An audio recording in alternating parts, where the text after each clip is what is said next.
We're on the way to visit some fruit and vegetable farmers on the Peloponnese Islands.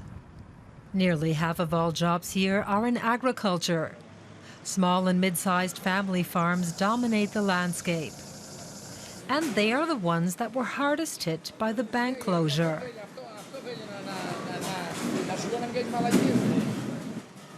Potato grower Elias Stathopoulos is a good example. Much of his business is conducted in cash.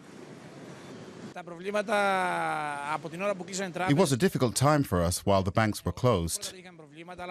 Cash was in limited supply. But customers and workers only want cash. And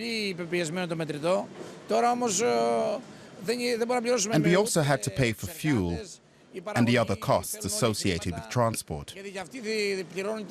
All of that costs money. Elias Stathopoulos has been forced to delay paying his workers, most of whom are Bulgarian. He's also had to put much of his potato harvest into storage because he can't pay transport costs. For many Greeks, the closure of the banks and the possibility that Greece might leave the Eurozone came as a shock. It's a serious threat to his livelihood. He opposes the new austerity measures but says Greece doesn't have much choice. We were angry about the agreements in Brussels, but at least the uncertainty has steps. The bank closure was a real shock for us. We don't know how long it will take for the Greek economy to recover.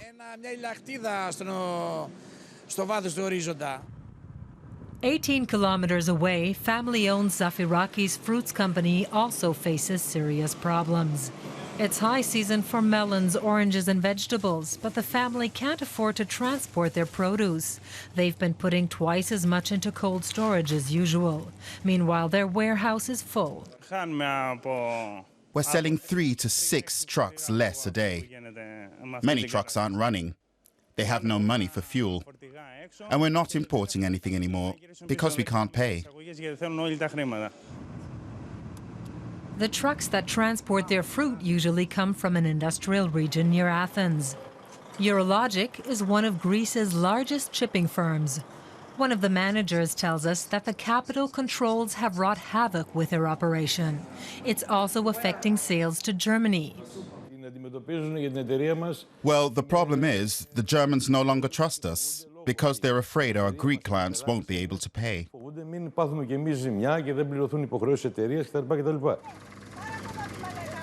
We return to the farms. Eleni Konstantinou has managed to obtain a truck. One of her major clients is British, and they offer to front the transport costs.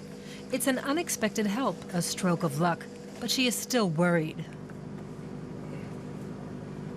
The situation seems to be improving, but it will take a long time and require many steps. The bank closure was a real shock for us. We don't know how long it will take for the Greek economy to recover. They have to hurry. In 3 hours, the fruit has to be on a ship bound for Italy, where it will continue on to England. With the warm weather in Northern Europe, watermelon is in demand.